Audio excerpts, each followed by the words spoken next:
आज हम लोग एनसीईआरटी कक्षा 6 के इतिहास का अध्याय 6 जो कि नए प्रश्न नए विचार एक्सरसाइज को देखेंगे जो एनसीईआरटी बुक से है। अनघा निकली शेर पर। अनघा निकली शेर पर। अनघा आज पहली बार अपने विद्यालय की ओर सैर पर जा रही थी। इसके लिए उसने देर रात पुणे महाराष्ट्र से वाराणसी उत्तर प्रदेश की ट्रेन पकड़ी। मतलब पूना जो है कि महाराष्ट्र में है और वाराणसी उत्तर प्रदेश में है, वहाँ से ट्रेन पकड़ी। स्टेशन पर अनघा को छोड़ने आई उसकी माँ अध्यापिका से कहा, बच्चों को बुद्ध के बारे में बताने के साथ साथ उन्हें सारनाथ दिखाने भी ले जाइएगा।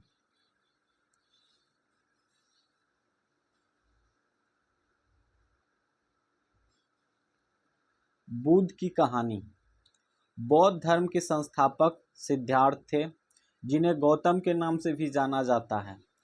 उनका जन्म लगभग 2500 वर्ष पूर्व हुआ था। यह वह समय था जब लोगों के जीवन में तेजी से परिवर्तन हो रहे थे। जैसा कि तुमने अध्याय 5 में पढ़ा, महाजनपदों के कुछ राजा इस समय बहुत शक्तिशाली हो गए थे। हजारों सालों के बाद फिर से नगर उभर रहे थे। गांव के जीवन में भी बदलाव आ रहा था। अध्याय 9 में देखो बहुत से विचार इनके परिवर्तन को समझने का प्रयास कर रहे थे। वे जीवन के सच्चे अर्थ को भी जानना चाह रहे थे। बुद्ध क्षत्रिय थे तथा शाक्य नामक के छोटे से गण से संबंधित थे। बुद्ध जो थे क्षत्रिय से संबंधित रखते थे और शाक्य नामक एक छोटे गण से संबंधित थे। युवा अवस्था में ही ज्ञान की खोज में उन्होंने घर की सुख को छोड़ दिया। अनेक वर्षों तक भ्रमण करते रहे तथा अन्य विचारों से मिलकर चर्चा करते रहे। अंततः ज्ञान की प्राप्ति के लिए उन्होंने स्वयं ही रास्ता ढूंढने का निश्चय किया।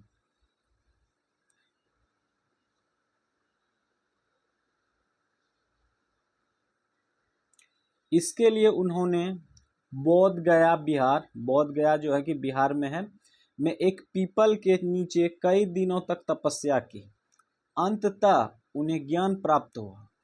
इसके बाद से वह बुद्ध के रूप में जाने गए। यहाँ से वाराणसी के निकट स्थित सारनाथ गए, जहाँ उन्होंने पहली बार उपदेश दिया। कुशीनारा में मृत्यु से पहले का शेष जीवन उन्होंने पैदल ही एक स्थान से दूसरे स्थान की यात्रा करने और लोगों की शिक्षा देने में व्यतीत किया।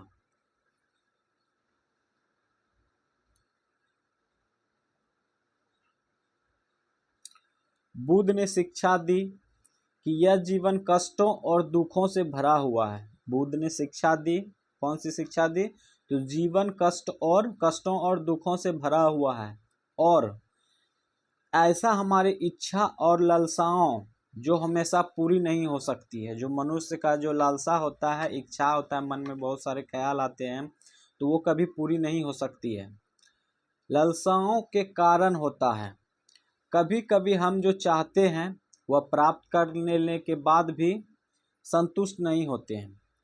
एक और अधिक अथवा अन्य वस्तुओं को पाने की इच्छा करने लगते हैं। बुद्ध ने इस लिप्सा को त्वहा मतलब या तृष्णा कहा है। बुद्ध ने शिक्षा दी कि आत्मसंयम अपनाकर हम ऐसी लालसा से मुक्ति पा सकते हैं।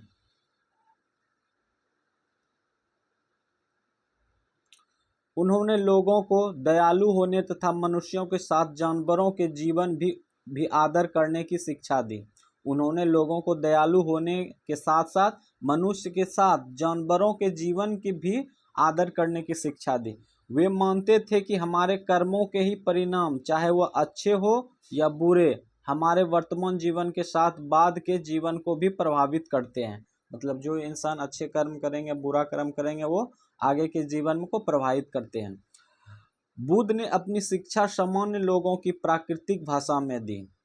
कौन सी भाषा में दी? तो प्राकृतिक भाषा में दी। इससे सामान्य लोग भी उनके संदेश को समझ सके। वेद की रचना के लिए किस भाषा का प्रयोग हुआ था?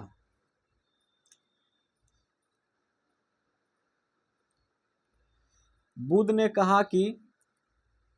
कहा कि लोग किसी शिक्षा के केवल इसलिए नहीं स्वीकार कर बुद्ध ने कहा कि लोग किसी शिक्षा को केवल इसलिए नहीं स्वीकार करें कि यह उनका उपदेश है, बल्कि वे उसे अपने विवेक से मापें।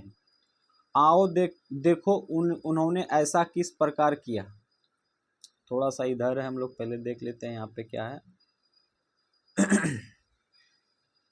सारनाथ स्तूप, इस इमारत को स्तूप के नाम से जाना जाता है। सारनाथ स्तूप को ये जो इमारत है उसको स्तूप के नाम से जाना जाता है। यही है। यहीं पर बुद्ध ने अपना सर्वप्रथम उपदेश दिया। अगर ये प्रश्न पूछा जाए कि सर्वप्रथम बुद्ध ने कहाँ उपदेश दिया था, तो सारनाथ में ही दिए थे। इसी घटना की स्मृति में यह स्तूप का निर्माण किया गया। अध्याय 11 में तुम इन स्तूपों के बारे में और अधिक पढ़ोगे। यही स्तूप था।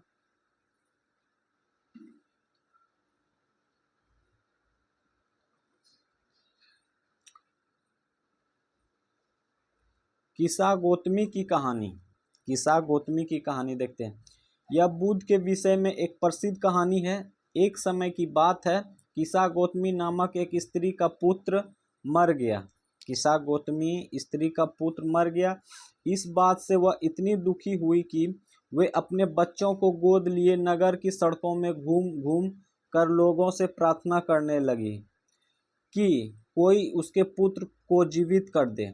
एक भला व्यक्ति उसे बुद्ध के पास ले गया। बुद्ध ने कहा, मुझे एक मिट्टी और सरसों की एक बीज ला दो।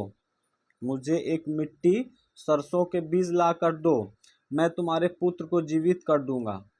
किस्सा गौतमी बहुत प्रसन्न हुई, पर जैसे वह बीज लाने के लिए जाने लगी तभी बुद्ध ने उसे रोका और कहा, ये बीज ऐसे घर से मांग कर लाओ जहां किसी के मृत्यु ना हुई हो।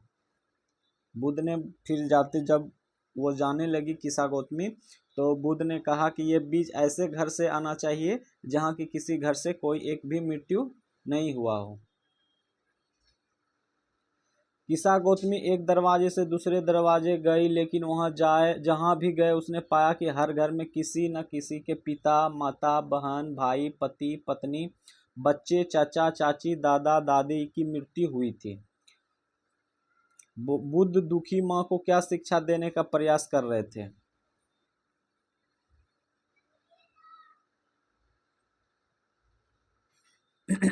उपनिषद। जिस समय बुद्ध उपदेश दे रहे थे उसी समय या उससे भी थोड़ा पहले दूसरे अन्य चिंतक भी कठिन प्रश्नों का उत्तर ढूंढने का प्रयास कर रहे थे। उनमें से कुछ मृत्यु के बाद जीवन के बारे में जानना चाहते थे, जबकि अन्य यज्ञों की उपयोगिता के बारे में भी जानने को उत्सुक थे।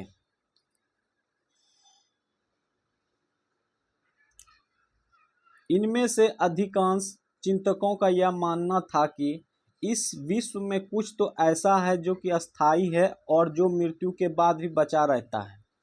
उन्होंने इसका वर्णन आत्मा तथा ब्रह्मा तथा सार्वभौम आत्मा के रूप में किया है। वे मानते थे कि अंततः आत्मा तथा ब्रह्मा एक ही है।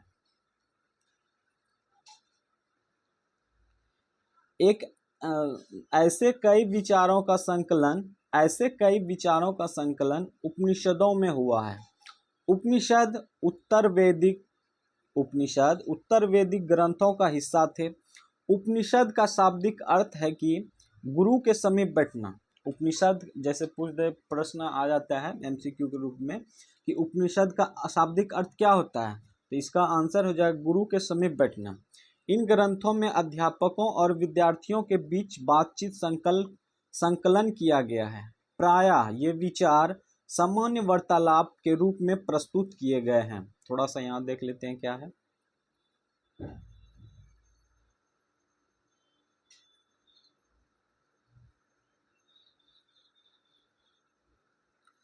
भारतीय दर्शन की 6 पद्धति।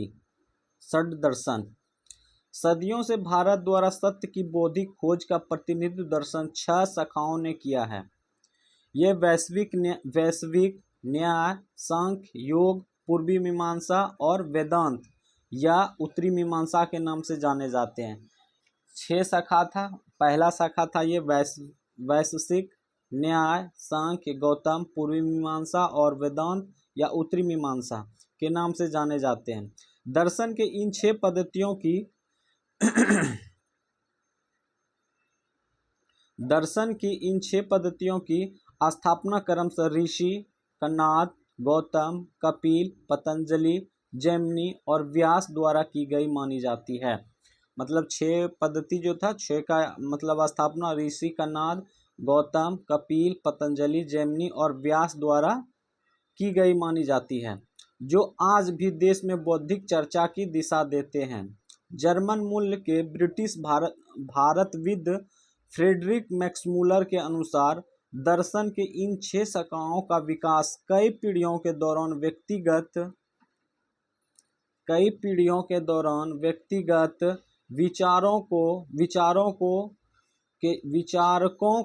विचारकों के योगदान से हुआ। यद्यपि ये एक दूसरे से भिन्न दिखते हैं, तथापि सत्य की इनकी समझ में आधारभूत तालमेल दिखता है।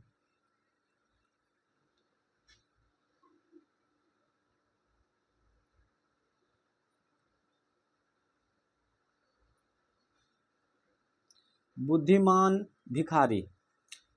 यह वार्तालाप छांदोग्य उपनिषद नामक प्रसिद्ध उपनिषद की एक कहानी पर आधारित है। सोनक व अभिप्रतारिन नामक 2 ऋषि सार्वभौम आत्मा की उपासना करते थे। एक बार ज्यों ही वह भोजन करने के लिए बैठे, एक भिखारी आया और भोजन मांगने लगा। सोनक ने कहा, हम तुम्हें कुछ नहीं दे सकते। भिखारी ने पूछा, विद्वजनन, आप किसकी उपासना करते हैं?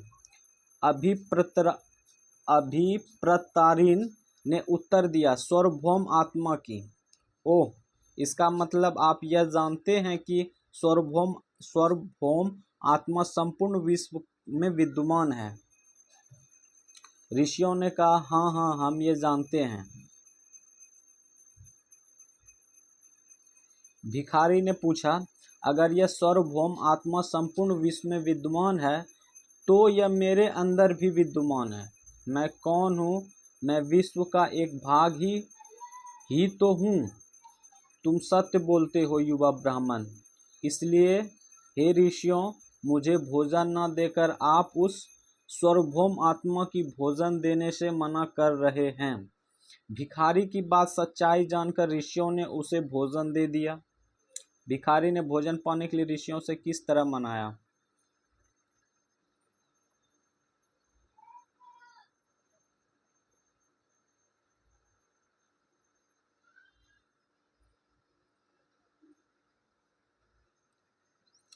इन चर्चाओं में भाग लेने वाले अधिकांश पुरुष ब्राह्मण तथा राजा होते थे। कभी कभी गार्गी जैसे स्त्री विचारकों का भी उल्लेख मिलता है। विद्वता के लिए प्रसिद्ध गार्गी राज दरबारों में होने वाले वाद विवाद में भाग लिया करती थी। निर्धन व्यक्ति इस तरह के वाद विवाद में बहुत कम ही हिस्सा लेते थे, जो गरीब परिवार के होते थे। इस तरह का एक प्रसिद्ध अपवाद सत्यकाम जवाल का है। सत्यकाम जवाल का नाम उसकी दासी माँ के नाम पर पड़ा। सत्यकाम के मन में सत्य जानने की तीव्र जिज्ञासा उत्पन्न हुई। गौतम नामक एक ब्राह्मण ने उन्हें अपने विद्यार्थी के रूप में स्वीकार किया तथा वह अपने समय के सर्वाधिक प्रसिद्ध विचारकों में एक बन गए। उपनिषदों के कई विचारों का विकास बाद में प्रसिद्ध विचारक शंकराचार्य के द्वारा किया गया, जिनके बारे में तुम कक्षा 7 में पढ़ोगी।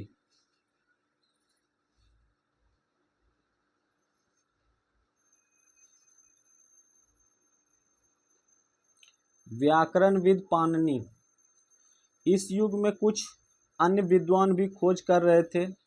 उन्हें प्रसिद्ध विद्वानों की एक पाणिनि ने संस्कृत भाषा के व्याकरण की रचना की थी। व्याकरण की रचना किसने किए थे? संस्कृत भाषा में क्या तो ये बोला जाएगा पाणिनि।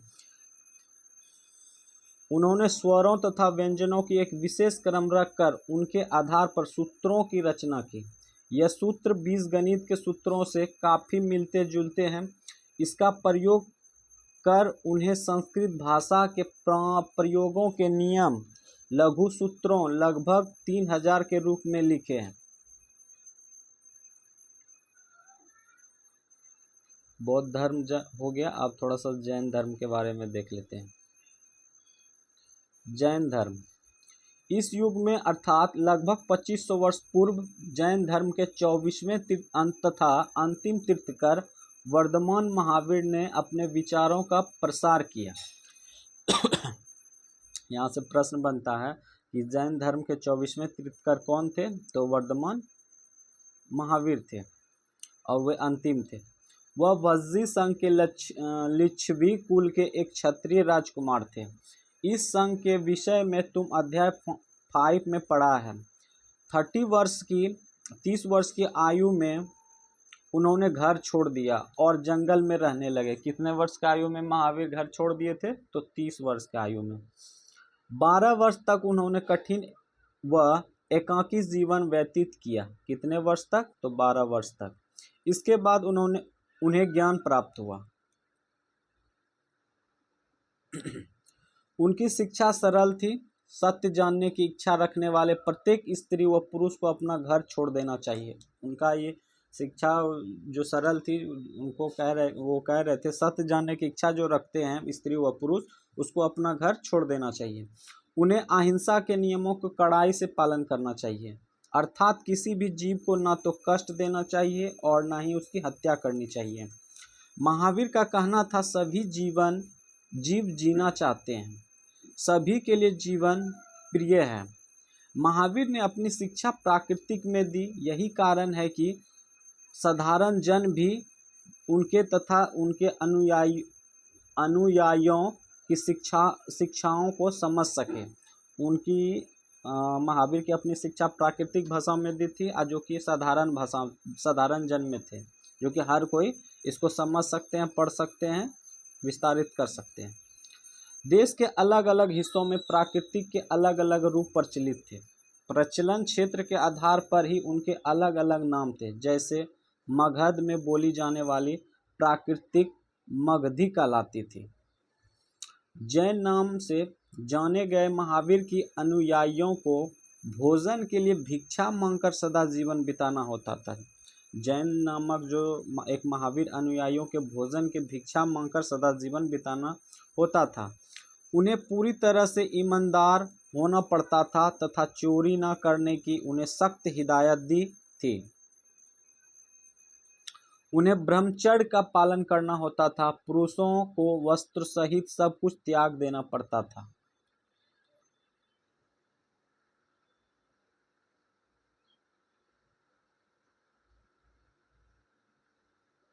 अधिकांश व्यक्तियों के लिए ऐसे कड़े नियमों का पालन करना बहुत कठिन था।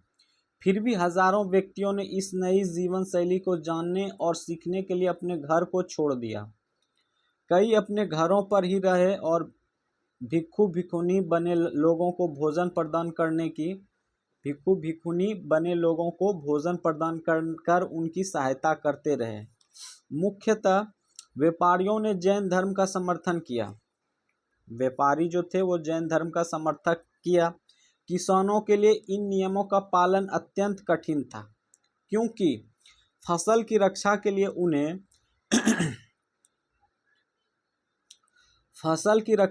उन्हें कीड़े मकोड़ों को मारना पड़ता था। बाद की सदियों में जैन धर्म उत्तर भारत के कई हिस्सों के साथ साथ गुजरात, तमिलनाडु और कर्नाटक भी फैल गया। महावीर तथा उनके अनुयायियों की शिक्षाएं कई शताब्दियों तक मौखिक रूप में ही रही।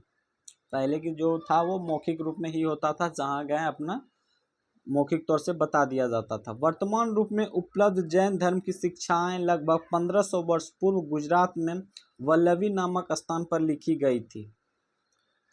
कहाँ लिखा गया था? गुजरात में वल्लवी नामक स्थान पे। थोड़ा सा यहाँ देख लेते हैं। जैन, जैन शब्द जीन शब्द से निकला है। जैन शब्द क्या चीज से निकला हुआ है? तो जीन शब्द से निकला हुआ है, जिसका अर्थ होता है विजेता। जैन शब्द जीन शब्द से निकला हुआ है, जिसका अर्थ होता है विजेता।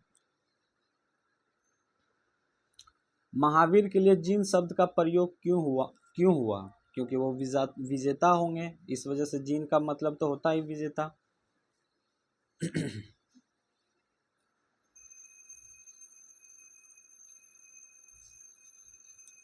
अब संघ के बारे में देखते हैं। महावीर तथा बुद्ध दोनों ही एक ही मानना था कि घर का त्याग करने पर ही सच्चे ज्ञान की प्राप्ति होती है। महावीर तथा बुद्ध दोनों का ही मानना था कि घर का त्याग करने पर ही सच्चे ज्ञान की प्राप्ति हो सकती है। ऐसे लोगों के लिए उन्होंने संघ नामक संगठन बनाया। कौन सा नामक संगठन बनाया? तो संघ नामक संगठन बनाया, जहां घर का त्याग करने वाले लोग एक साथ रह सके। संघ में रहने वाले बौद्ध भिक्षुओं के लिए बनाए गए नियम विनय पिटक नामक ग्रंथ में मिलते हैं। संघ में रहने वाले बौद्ध भिक्षु के लिए बनाए गए नियम विनय पिटक नामक ग्रंथ में मिलते हैं। विनय पिटक से हमें पता चलता है कि संघ में पुरुष और स्त्रियों के रहने के लिए अलग अलग व्यवस्था थी। सभी व्यक्ति संघ में प्रवेश ले सकते थे। हालांकि संघ में प्रवेश के लिए बच्चे को अपने माता पिता से, दासों को अपने स्वामी से, राजा के यहाँ काम करने वाले लोगों को राजा से तथा कर्जदारों को अपने देनदारों से अनुमति लेनी होती थी। एक स्त्री को इसके लिए अपने पति से अनुमति लेनी होती थी संघ में शामिल होने के लिए। संघ में प्रवेश लेने वाले स्त्री पुरुष बहुत सदा जीवन जीते थे। वे अपने अधिकांश समय ध्यान करने में बिताते थे और दिन के एक निश्चित समय में वे शहरों तथा गांवों में जाकर भिक्षा मांगते थे। यही कारण है कि उन्हें भिक्षु तथा भिक्षुनी, साधु भिखारी के लिए प्राकृतिक शब्द है। साधु भिखारी के लिए प्राकृतिक शब्द है। भिक्षु तथा भिक्षुनी कहा गया। वे आम लोगों को शिक्षा देते थे और साथ ही एक दूसरों की सहायता भी करते थे।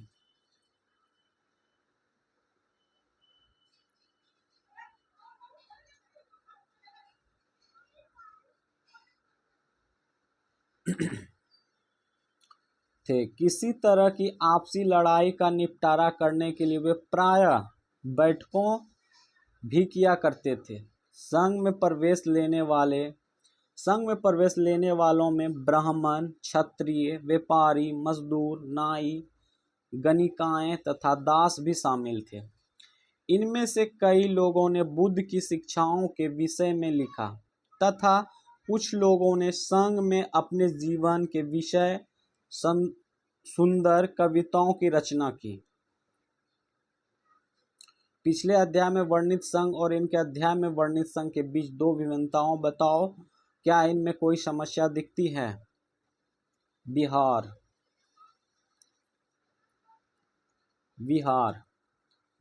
जैन तथा बौद्ध भिक्षु पूरे साल एक स्थान से दूसरे स्थान घूमते हुए उपदेश दिया करते थे।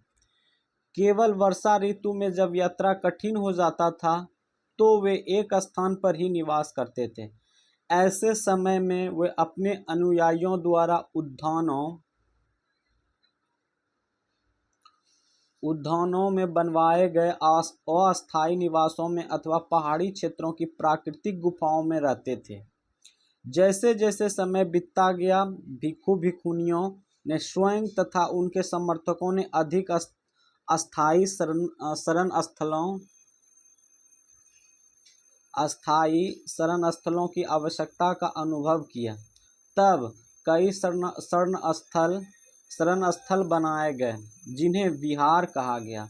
मतलब भिक्षु भिक्षुनियों के रहने के लिए जो स्थान थे जहाँ वो परमानेंट मतलब अस्थाई निवास जो बनाया गया था, उन्हीं को हम लोग क्या कहते हैं, विहार कहते हैं, विहार। आरंभिक विहार लकड़ी के बनाए गए तथा बाद में इन्हें निर्माण में ईंटों का प्रयोग होने लगा। पहले जो था लकड़ी का बनाया जाता था, बाद में ईंटों का भी प्रयोग होने लगा। पश्चिमी भारत में विशेषकर कुछ विहार पहाड़ियों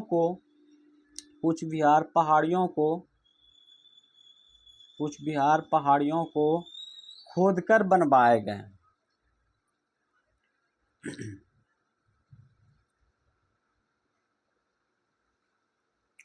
एक बौद्ध ग्रंथ से ज्ञात होता है, जिस तरह महासागरों में मिलने पर नदियों की अलग अलग पहचान समाप्त हो जाती है, ठीक उसी तरह बौद्ध के अनुयायी जब भिक्षुओं की श्रेणी में प्रवेश करते हैं तो अपना वर्ण, श्रेणी, परिवार सब त्याग देते हैं।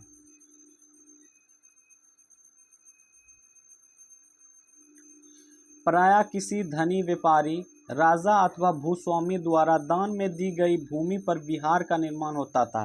जहाँ पे रहने के लिए निवास जो होता था वो व्यापारी, राजा अथवा भूस्वामी द्वारा दी गई दान में जो भूमि था उसी पे स्थानीय निवास बनाया जाता था।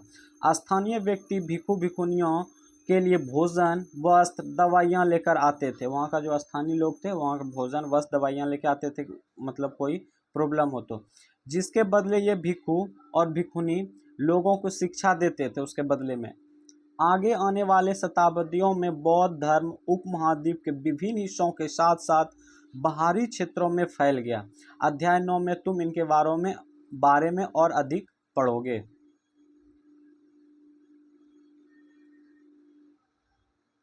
आश्रम व्यवस्था को थोड़ा देखते हैं।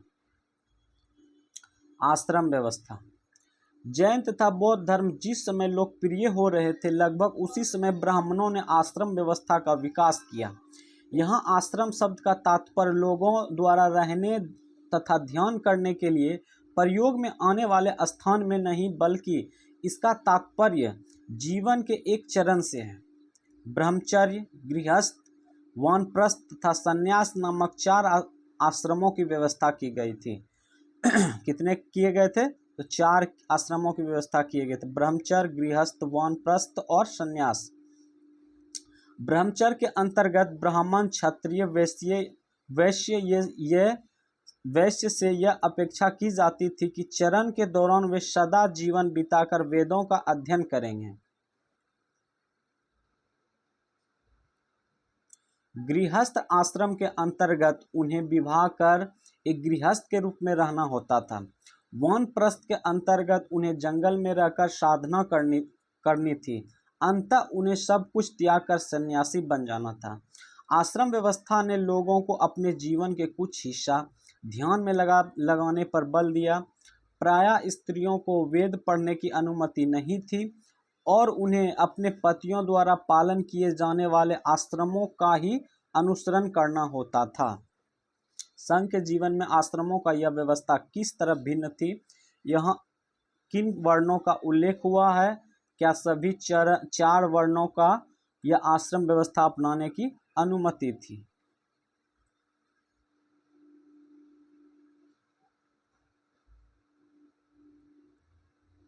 अन्यंत्र। एटलस में ईरान ढूंढो। जरथुस्त्र एक ईरानी पैगंबर थे। जरथुस्त्र एक ईरानी पैगंबर थे। उनकी शिक्षाओं का संकलन जैन अवेस्ता नामक ग्रंथ में लिखा हुआ था। जैन अवेस्ता नामक ग्रंथ में लिखा हुआ था। जैन अवेस्ता की भाषा तथा इसमें वर्णित रीति रिवाज वेदों की भाषा और रीति रिवाजों से काफी मिलते जुलते हैं। जरथुस्त्र की मूल शिक्षा का सूत्र है सद्विचार, सद्वचन, सद्कार। जरथुस्त्र का मूल शिक्षा क्या था? सद्विचार, सद्वचन, सद्कार्य। हे ईश्वर, बल, सत्य प्रधानता एवं सत्य विचार प्रदान कीजिए, जिनके जरिए हम शांति बना सकें। 1000 से अधिक वर्ष तक जरथुस्त्रवाद ईरान के एक प्रमुख धर्म रहा। बाद में कुछ जरथुस्त्रवादी ईरान में आकर गुजरात और महाराष्ट्र के तटीय नगरों में बस गए। वे लोग ही आज के पारसियों के पूर्वज हैं। कल्पना करो, ये हो गया कुछ। आओ याद कर कुछ देख लेते हैं, पहले कुछ देख लेते हैं उपयोगी शब्द। उपयोगी शब्द है तुहा मतलब तृष्णा, प्राकृतिक, आत्मा, ब्रह्मा, उपनिषद, जैन, अहिंसा, भिक्षु, संघ, बिहार। बिहार, आश्रम। 2 नंबर प्रश्न देख लेते हैं, सही व गलत वाक्यों को बताओ। क नंबर, बुद्ध ने पशु बलि को बढ़ावा दिया? नहीं, पशु बलि का बढ़ावा नहीं दिया, ये गलत है। ख नंबर, बुद्ध द्वारा प्रथम उपदेश सारनाथ में देने के कारण इस जगह बहुत महत्व हो गया? हाँ सही है, ये सही था, सारनाथ में ही दिया गया था। गो नंबर, बुद्ध ने शिक्षा दी कि कर्म हमारे जीवन पर कोई प्रभाव नहीं पड़ता? नहीं पड़ता है, ये गलत है।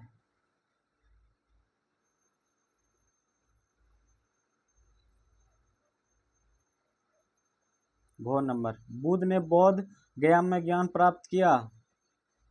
ये सही है, बौद्ध गया में ही ज्ञान प्राप्त किया था।